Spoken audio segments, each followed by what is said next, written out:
Bien sûr, j'ai pris du plaisir à faire ce film parce que je suis professionnel et que j'ai eu une chance inouïe de voir ces paysages et faire ces choses et que c'est un miracle de pouvoir faire ce film. Mais en même temps, qu'est-ce qui est important? C'est pas que le film ait des bonnes critiques, c'est pas que le film me plaise, c'est que le film serve à quelque chose. L'idée de distribuer ce film avec un maximum de gratuité, en fin de compte, elle est venue de Patrice de Carolis, qui, quand on est venu lui vendre le film à la télévision, m'a dit c'est génial ton film, je vais investir de l'argent dedans, mais je pourrais le passer 2 ans après qu'il soit en salle. Et ça, je me suis dit, mais il y a un truc qui ne va pas là. Ce film, je voudrais qu'il sorte du circuit. Et j'ai dit à Luc qu'il faut qu'on distribue ce film gratuitement. Luc m'a dit, mais c'est pas possible, ça n'a jamais été fait. Mais j'ai dit, t'imagines un film qui sort gratuitement le même jour dans le monde entier? Alors là, ça a commencé à l'intéresser.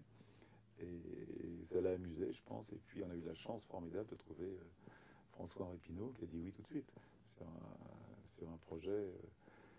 Oui, qui a dit oui tout de suite sur ce film avec un scénario d'une page. Donc il m'a fait confiance. Le problème, c'est que la Terre, elle est toujours magnifique. Tu es là à dire, oh la vache, il y a le CO2, mais le CO2 dans l'atmosphère, tu le vois pas. Hein. Tu es là à dire, on est en train de polluer les rivières, mais les rivières, elles sont toujours aussi belles. Tu es en train de dire qu'on est en train de vider les poissons, mais la mer est toujours aussi bleue.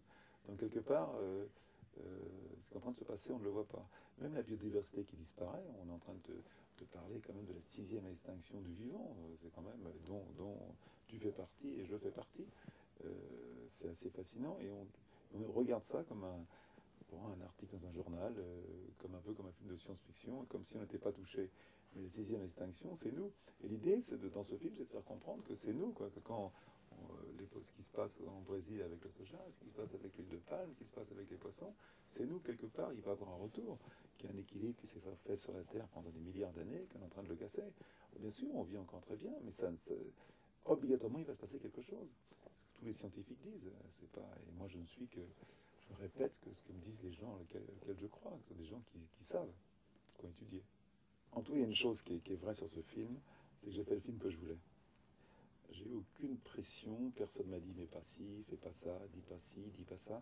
Donc c'est assez extraordinaire de faire un film si important comme tu voulais.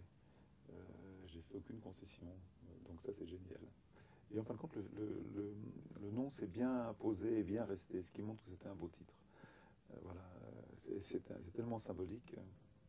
En fin de compte, l'écologie, c'est la science de la maison. Donc voilà, le commentaire est bien sûr primordial, et je me suis beaucoup inspiré du travail de Lester Brown, euh, qui est donc cet économiste américain qui depuis 30 ans fait un état du monde.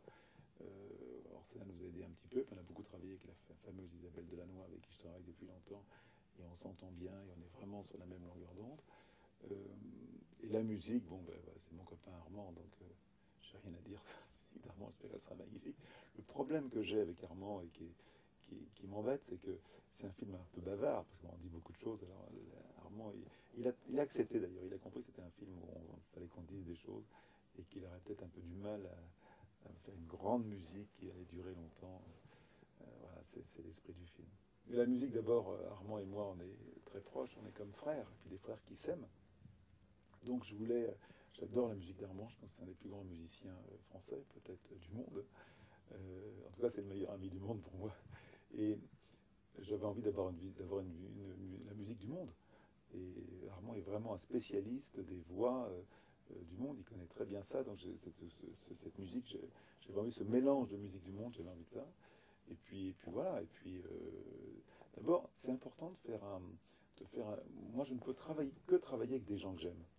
Et là, j'ai beaucoup aimé les gens avec qui j'ai travaillé, donc travailler avec Armand, c'est génial. Voilà, enfin, de toute façon, je ne travaille pas beaucoup avec lui parce que c'est lui qui fait sa musique. Et puis je dirai après que j'aime ou j'aime pas, et je ne sais pas si j'oserais dire que j'aime pas d'ailleurs. Bien sûr que le film, avec tous les heures d'hélico qu'on a fait, a été compensé carbone. Tout ce que je fais depuis déjà maintenant 10 ans est compensé carbone, c'est-à-dire que on a calculé le CO2 qu'on a mis dans l'atmosphère et on a donné de l'argent à des ONG qui donnent de l'énergie propre à des gens qui n'en ont pas, souvent en Afrique ou en Asie. Voilà. Je pense qu'avec le film, on a besoin d'avoir, si on a envie de s'engager, d'avoir plus d'informations. Et c'est pour ça qu'on va créer un site internet assez complet sur l'état du monde où les gens vont pouvoir rechercher les chiffres, puis surtout avec des liens pour aller sur d'autres sites.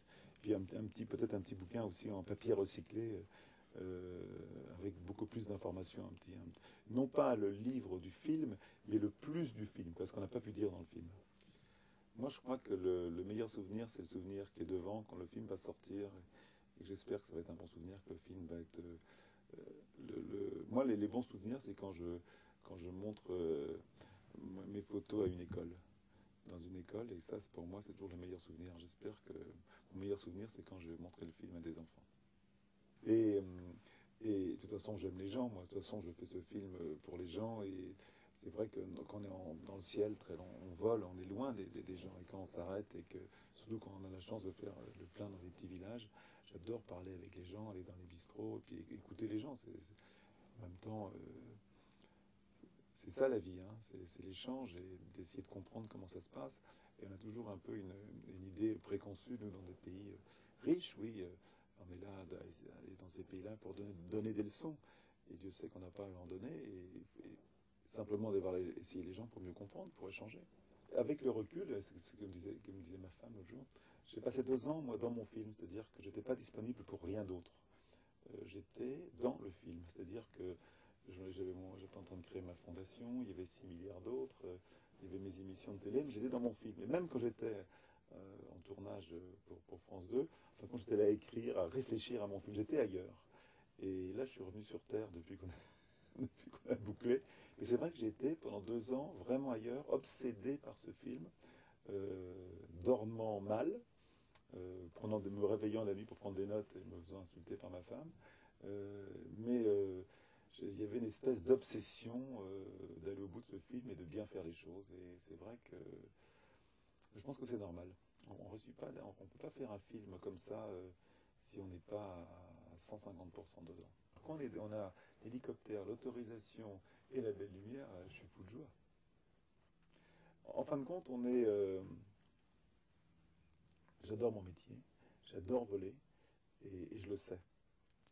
Donc quand ça se passe bien, quand je suis dans l'hélico, ben quelque part, il y a un petit morceau de bonheur qui est là.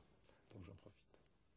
Que la photographie aérienne, le film aérien, c'est compliqué. Compliqué parce que il faut l'autorisation, il faut la météo, il faut le bon pilote, il faut l'argent pour le faire et que la caméra marche bien. Donc tout ça, quand ces 5 choses-là sont réunies, ça marche, c'est pas souvent, c'est pas toujours.